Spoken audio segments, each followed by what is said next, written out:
오늘 말씀 우리 본문 Today Scripture Ephesians chapter 4 verse 11 to 12 우리 에베소서 4장 11, 12절 한 목소리로 함께 합독합니다. 시작.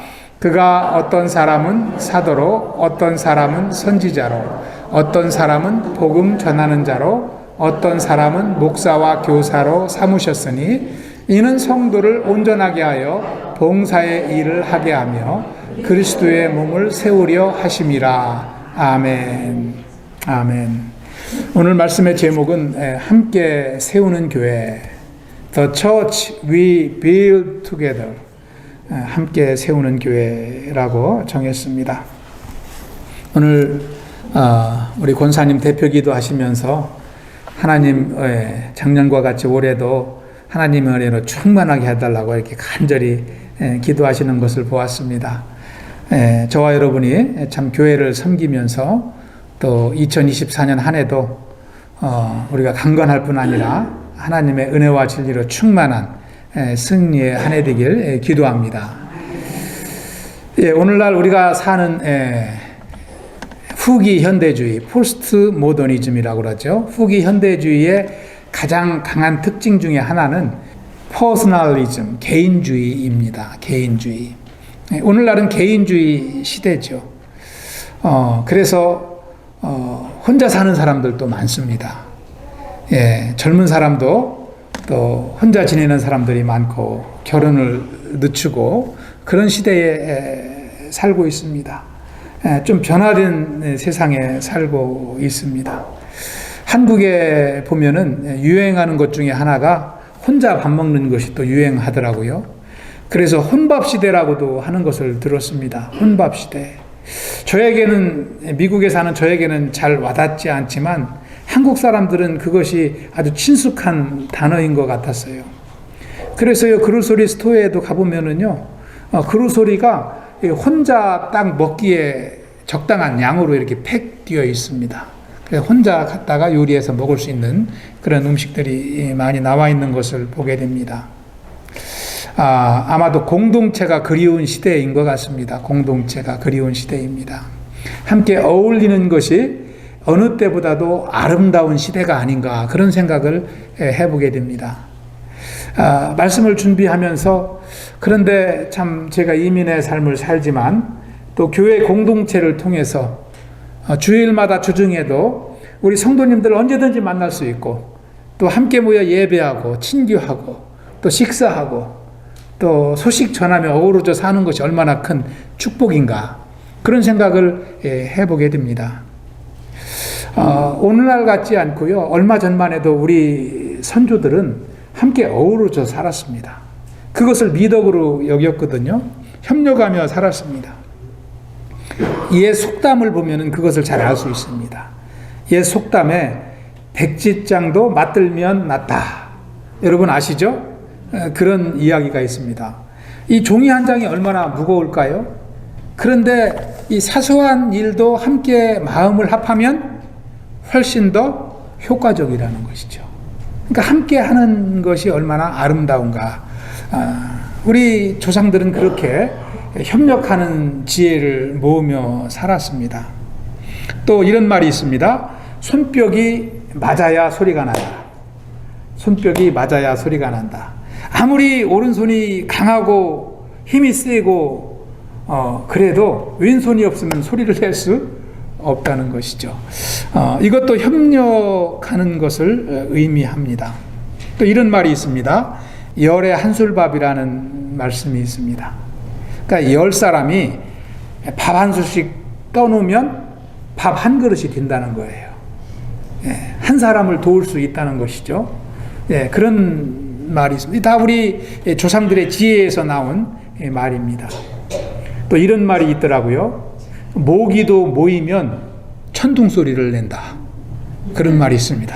이 모기 소리가 작아도 모여서 막 소리내며 맹맹대면 천둥 소리 같다는 것입니다. 그러니까 모이는 것이 힘이다. 또 모여서 큰 일을 함께 할 수 있다. 그런 속담들이 많이 있습니다.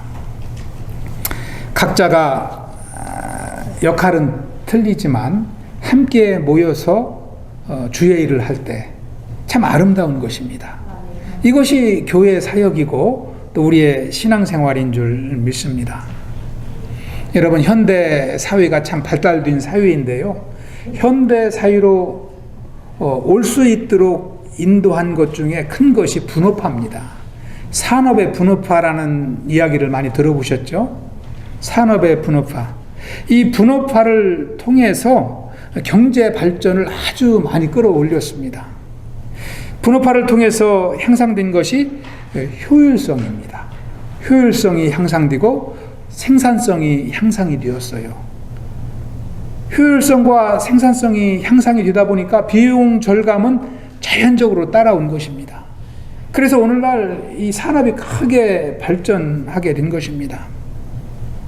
여러분, 교회는 어떨까요?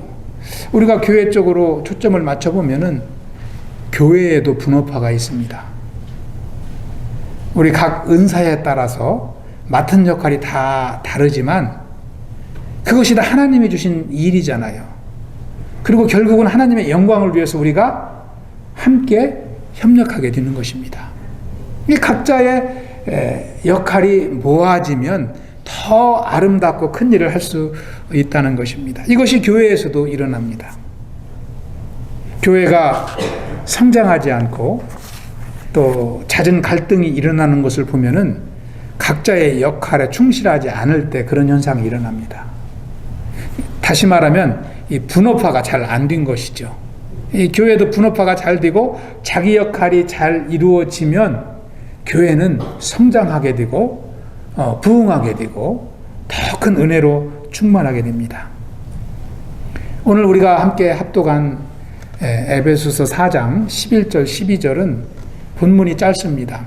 그러나 이 말씀 속에는 교회에서 목사가 어떠한 일을 해야 되고 성도는 어떠한 일을 해야 되는지에 대해서 아주 잘 설명을 하고 있습니다. 지난주 나눴던 말씀이 우리 구역 안에서 서로 교제하고 떡을 떼고 또 사도의 가르침을 받고 또 기도하고 구역 안에서 이루어지는 사역의 중점이라면 오늘은 교회 전반적인 사역에 관한 말씀입니다. 저와 여러분이 함께 교회를 섬기는 목사와 성도로서 또 우리 각자의 역할을 잘 배우고 또 더욱더 2024년 한 해 하나님의 축복을 누리는 승리의 삶을 살아갈 수 있길 축원합니다. 오늘 말씀에 보면은요, 11절에 보시면 5가지 은사를 기록하고 있습니다. 우리 다시 한번 읽어볼까요? 11절 시작.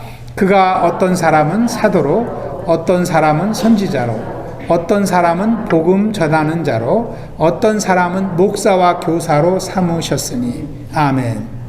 하나님께서 성령님을 통해서 5가지 은사를 교회 안에 주셨다는 거예요. 5가지 은사를 주셨다는 거예요. 사도라는 것은요, 아포스, 보냄을 받은 자라는 뜻입니다. 초대교회 당시 사도는 예수님의 12제자를 가리켰습니다. 그리고 하나님의 일꾼입니다.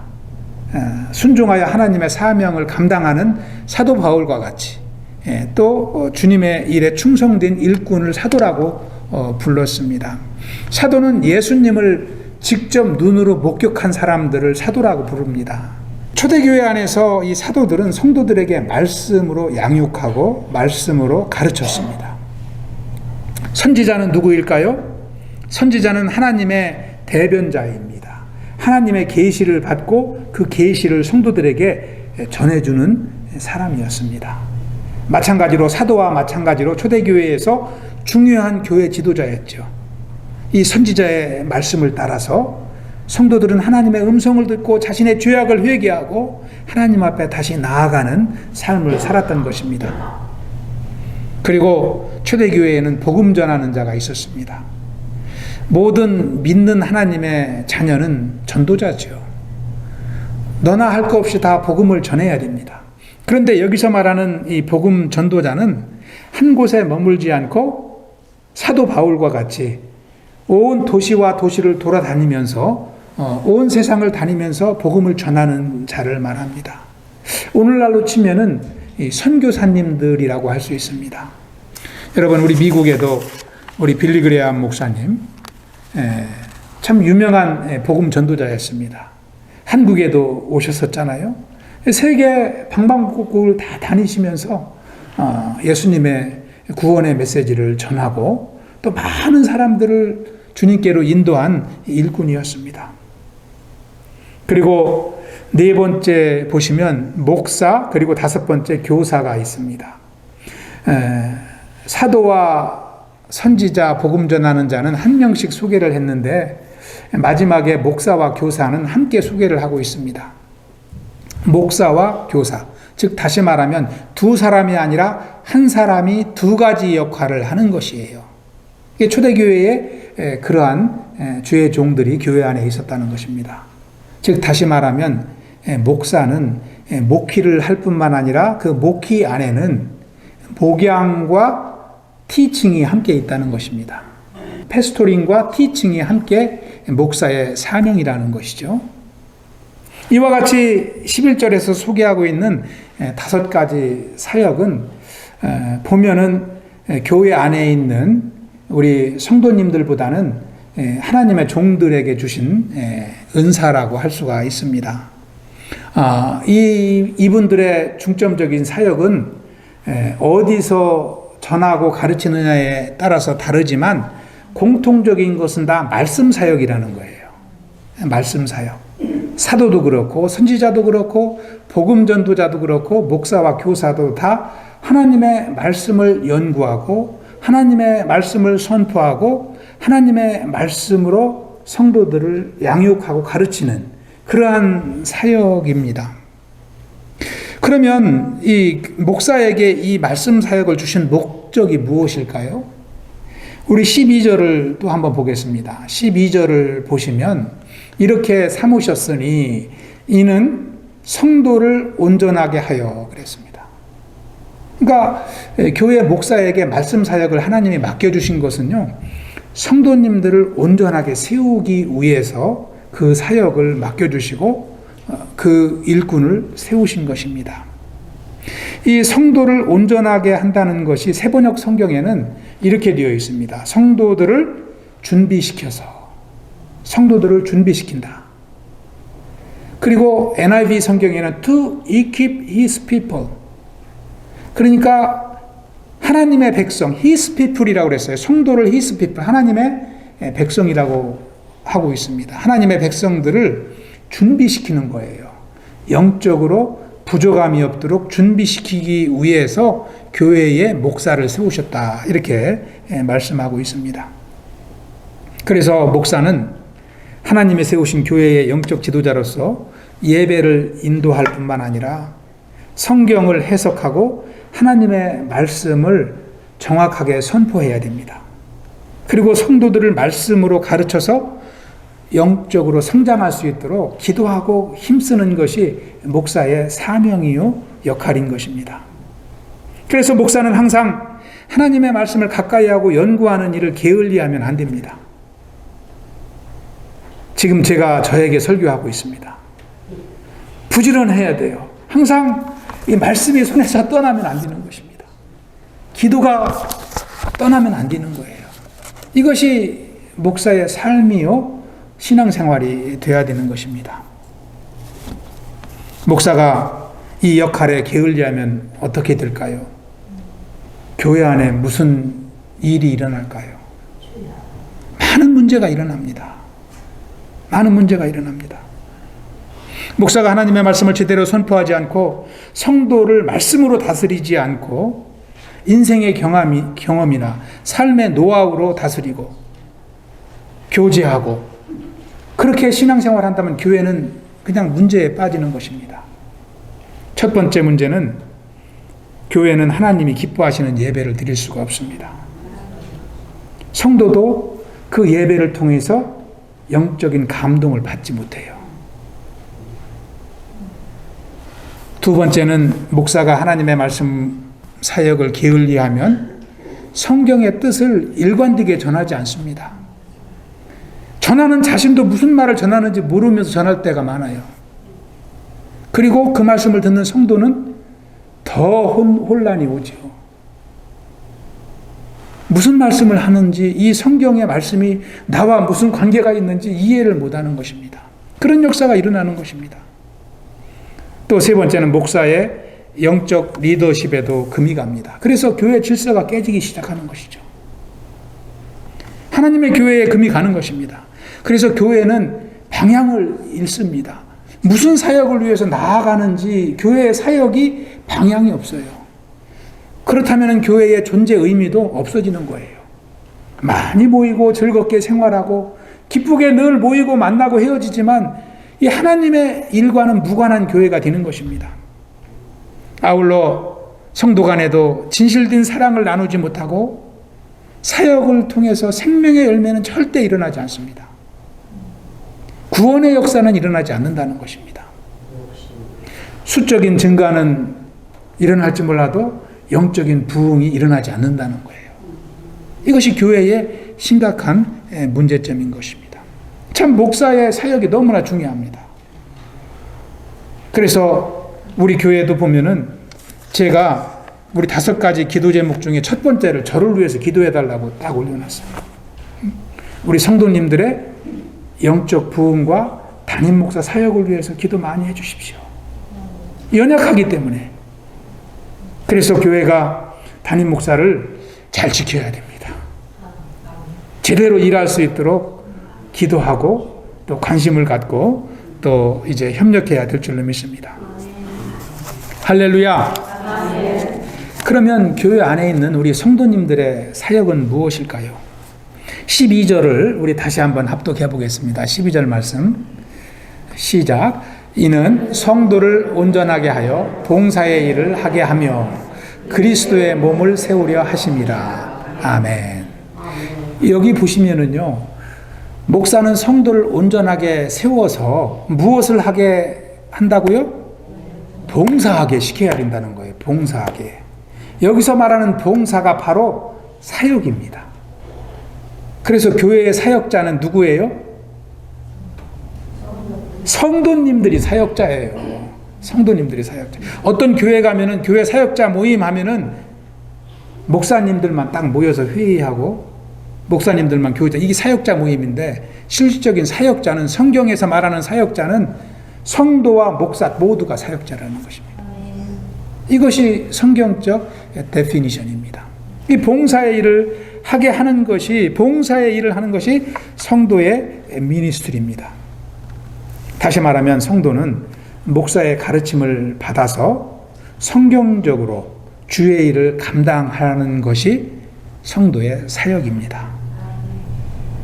헬라어 성경에 보면은요, 이 봉사라는 단어와 집사라는 단어가 디아코니아라는 단어로 똑같이 나와 있습니다. 집사도 디아코니아고 봉사도 디아코니아, 디아코노스 이렇게 말하고 있어요. 같은 단어예요.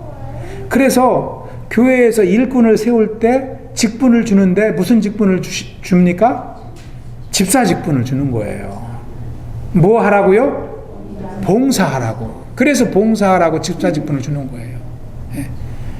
권사나 장로도 똑같습니다. 디아코니아입니다. 교회에 그래서 모든 직분은 다 봉사하기 위한 직분인 것입니다. 목사는 성도들이 교회 안에서 각종 사역에 봉사할 수 있도록 말씀으로 가르치고 훈련하는 일을 맡았다면 성도의 역할은 가르침을 받은 대로 봉사하고 섬기는 것이 성도의 사역입니다. 그냥 예배에 참여하는 것이 성도의 역할이 아니라는 것이죠. 이것이 목사와 성도의 각각의 역할입니다. 이 역할이 교회 안에서 제대로 일어날 때 하나님이 주신 생명의 역사가 교회 안에서 일어나고 성도는 영적으로 성장하고 교회는 건강하게 성장하는 것입니다. 이 역할이 잘 감당이 되어야 되는 것이죠. 한쪽의 역할이 하나라도 제대로 되지 않으면 교회는 무너지게 되고 교회 안에는 갈등과 무질서가 함께하는 것입니다. 그래서 목사는 항상 성도들을 잘 가르치기 위해서 기도해야 되고 힘써야 되고 성도는 목사의 가르침을 잘 따라서 하나님의 뜻에 순종하여 하나님께 영광 올려드리는 삶을 살기 위해서 힘써야 할 줄로 믿습니다. 어떤 교회를 보면은요, 목사님이 성도의 역할을 하는 경우가 있어요. 그리고 성도님들이 목사의 역할을 하는 경우가 있어요. 성도님들이 자기의 봉사의 역할에는 관심이 없고 목사의 사역에만 관심이 있는 거예요. 왜 이 사역은 이렇게 하고 저 사역은 저렇게 하느냐.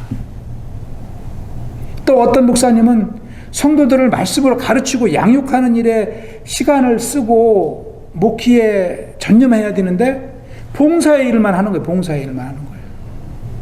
교회를 수리하고 건물을 다시 부쉈다 세웠다 하고, 이거 다 성도들이 하는 일이에요. 목사도 함께 기도하고 동참할 수 있지만 실질적인 주 사역은 성도의 사역인 것입니다. 환경을 관리하고 이런 일만 하는 거예요. 그러니까 목회에서 은퇴하면 남는 게 뭐예요? 세워진 성도들은 안 보이고 뭐만 남아요? 건물만 남는 거예요. 심어놓은 나무만 남는 거예요. 그게 목회의 열매라는 것입니다. 너무나 성경적이지 않은 것이죠. 그것도 헌신이고 수고고 사역이지만 성경적인 사역이 아니라는 것입니다. 하나님이 주신 은사대로 감당하지 않은 것이라는 것이죠. 그래서 성도가 목사의 사역을 돕는 것이 아니라 목사가 성도의 사역을 돕는 것이 맞습니다. 목사는 항상 성도를 가르쳐서 세우는 것이 목사의 사역이 돼야 되고, 성도님들은 자기의 은사에 따라서 각 분야에서 봉사하는 것이 사역하는 것이고 신앙생활하는 것입니다. 그때 온전하게 되는 것이죠. 목사는 성도들을 온전하게 세운다고 그랬는데 사역을 감당하는 성도가 온전하게 성장하는 것입니다. 여러분, 여기 온전하다는 것은요, 정형외과에서 뼈를 맞출 때 사용하는 단어이거든요. 의학 용어입니다. 온전하다는 것은 삐뚤어지지 않고 바르게 한다라는 뜻이거든요. 그래서 성도님들이 각자의 은사를 따라서 섬김의 사역을 감당할 때 영적인 온전함이 세워지고 바른 신앙 성장을 하게 되는 것입니다. 성도들이 감당하는 사역은 여러 가지가 있습니다. 그런데 무엇보다도 가장 중요한 사역, 어떠한 사역이라도 어디에 포커스가 맞춰져야 되느냐면 이웃사랑에 맞춰져야 되는 거예요.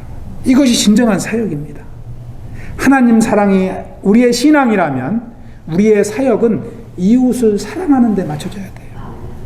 교회 안에서도 나보다도 남을 먼저 생각하고 남을 먼저 생각하고 섬겨주고 사랑하고, 이것이 진정한 하나님의 자녀의 사역인 줄 믿습니다. 사람의 칭찬을 구하지 않고 겸손하게 직분을 감당할 때 하나님께서 그 인생을 높이시는 것입니다. 축복하시는 것입니다. 이렇게 목사와 성도가 각자의 역할에서 충실하게 감당할 때 어떠한 일이 일어날까요? 우리 12절 마지막을 다시 한번 보겠습니다. 12절 마지막에 보시면 이는 성도를 온전하게 하여 그리스도의 일을 하게 하며 그리스도의 몸을 세우려 하심이라. 교회가 부흥하고 성장하는 거예요. 교회가 성장한다는 것은 우리 모든 교회 공동체의 영적 지경이 깊어지고 넓어지는 것입니다. 우리 심령 안에 은혜가 더 충만하고 기쁨이 더 충만하고 예수 믿는 것이 너무나 행복하고 우리의 가정에서 변화의 역사가 일어나고 내가 만나는 사람들과의 좋은 관계가 형성되고 우리의 가치관이 변화되고 인생의 목표와 의미가 바뀌고 이런 역사가 막 일어나는 것입니다. 이것이 우리에게 맡겨주신 사역을 통해서 하나님은 이루신다는 것입니다. 교회를 세운다는 것은 바로 우리의 맡겨진 사역, 역할을 잘 감당하는 데 있습니다. 할렐루야. 아멘. 여러분 모두 하나님의 구원받은 자녀이신 줄 믿습니다. 아멘. 우리가 하나님의 자녀라면 하나님이 맡겨주신 역할을 바로 알고 또 제대로 감당할 때 하나님의 자녀로 살아갈 수 있는 것입니다. 하나님은 저와 여러분에게 저와 여러분을 구원하시면서 크고 작은 많은 은혜를 주셨습니다. 작년에도 주시고 올해도 주실 것입니다. 우리는 그 받은 은혜의 크기에 따라서 섬기는 거예요. 은혜의 크기가 많으면 많이 섬길 수 있고 적으면 적은 대로 하나님의 은혜에 따라서 섬김을 감당하는 것이 신앙생활인 줄 믿습니다. 우리 교회 안에도 제가 항상 말씀을 드리지만 6개의 사역부가 있지 않습니까? 6개의 사역부. 가족성김부, 교육전도부 사역이 있습니다. 기도사역부, 예배사역부, 행정사역부, 재정행정부, 환경관리부. 교회 구석구석을 돌아보면 관심을 가지면 내가 섬길 일이 많아요. 이런 것들을 통해서 교회가 세워진다면 얼마나 그것이 큰 일일까요? 또 구역 안에도 여러 가지 섬김 사역이 있습니다. 여러분 구역에 다 소속되어 있잖아요. 점심 신교도 돌아가면서 한 가지 음식을 가지고 우리 성도님들을 즐겁게 할 수 있습니다. 할렐루야. 왜 갑자기 심각해지세요? 점심 신교 말씀을 드리는데 기쁘셔야 될 텐데 너무 심각하시니까 제가 이 말씀을 잘못 전하나. 예. 목요전도, 우리 또 함께 참여하는 목요전도, 계속해서 목요전도 인구가 늘어나는 게 너무나 감사합니다. 예. 몸이 감기 들리고 힘들 때는 참여할 수 없지만 컨디션이 좋은 날만 참여하셔도 돼요. 함께 참여하고 함께 하는 것, 이게 사역입니다. 또 우리 구역에 이웃 사람을 초대하는 것, 초청하는 것, 그리고 그 영혼의 삶을 들어주는 것, 그리고 그 영혼에 아픔이 있다면 아픔을 위해서 기도해주고, 기쁜 일이 있다면 함께 기뻐해주고, 이거 사역 아닙니까? 구역 모임 할 때마다 누구를 초대할까 늘 생각하세요. 이게 사역입니다. 구역원 중에 낙심해 있거나 또 병중으로 아파 있는 사람들이 있으면 예배 끝나고 구역원들이 함께 신방 가는 거예요. 주중에 신방 가는 거예요. 이게 구역원들이 서로 하는 사역입니다. 담임 목사도 신방 가지만 구역원들이 일차적인 신방자가 되는 거예요. 같은 구역원끼리. 그리고 구역원들을 어디로 초대해요? 우리 집으로 초대하는 거예요. 자주는 못하지만 서너 달에 한 번 정도는 우리 집으로 초대해서 우리 집도 좀 구경시켜주고 가족도 소개해주고 또 서로 음식도 나누고, 이게 큰 사역입니다. 섬김 사역, 나눔 사역, 사랑도 나누고 음식도 나누고 뿐만 아니라 함께 기도하고 함께 예배하고 서로 위도하는 사역, 구역 안에 사역이 얼마나 많은지 몰라요. 그렇다 보면은요, 구역원들이 다 사역자입니다. 한 가지 사역 다 할 수 있어요. 여러분, 교회 사역은요, 한계가 있습니다. 아무리 큰 교회도요, 교회 사역을 가지수로 세분해 보면은 150가지 이상이 되지 않아요. 그러면 500명, 1000명 되는 교회는 150명만 사역자고 나머지는 다 사역을 못 하는가요? 그렇지만 구역 안에서는 다 할 수 있어요. 그래서 구역에 소속되어서 서로 섬기고 나누는 것이 참 중요합니다. 가장 그 사역을 통해서 수지 맞는 사람은 본인이에요. 본인의 영적 깊이가 깊어지고 성장을 이루기 때문입니다. 사람의 몸도 온몸이 온전해야 건강하듯이 우리 구역 식구들이 한 사람도 빠짐없이 다 사역에 인볼브 할 때 구역이 건강하고 교회가 건강하고 또 하나님 역사를 감당하게 되는 줄 믿습니다. 우리는 오늘 에베소서 말씀을 통해서 목사와 성도의 우리가 이미 알고 있는 내용인지도 모릅니다. 우리가 알고 있는 내용이지만 우리가 다시 한번 기억하게 되었습니다. 하나님 2024년 살면서 이 맡겨주신 사역 기억하며 출발합니다. 올 한 해 또 작은 힘이나마 주의 사역 가운데 쓰임받는 한 해 되게 하시고, 그래서 어느 때보다도 하나님의 큰 축복을 누리고 하나님 주시는 능력을 경험하는 2024년 되게 하여 주시옵소서. 우리가 그렇게 참 한마음으로 나아갈 때 하나님은 우리가 2024년 성탄 예배 드릴 때 어떻게 축복하셨는지 우리가 확인하게 될 것입니다. 저와 여러분의 사역을 통해서 올 한 해 교회를 더욱더 부흥시키고 강건하게 세우는 한 해 되길 기도합니다. 기도하겠습니다. 아버지 하나님 감사합니다. 주님께서 참 오늘 함께 모여 또 주님을 예배하며 하나님의 말씀을 나누었습니다. 특별히 우리에게 주신 주님의 사명을 기억하고 또 한 해를 위해 기도합니다. 우리를 사용하여 주시옵소서. 우리에게 지혜와 믿음 주시고 은사를 허락하여 주시옵소서. 그리하여 하나님의 생명의 역사 가운데 쓰임받는 귀한 인생 되게 하여 주시옵소서. 교회를 강건케 하시고 올해도 주님 맡겨주신 사명을 감당하며 30배, 60배, 100배로 성장하는 귀한 한 해 되게 하여 주시옵소서. 감사하오며 예수님 이름으로 기도하옵나이다. 아멘.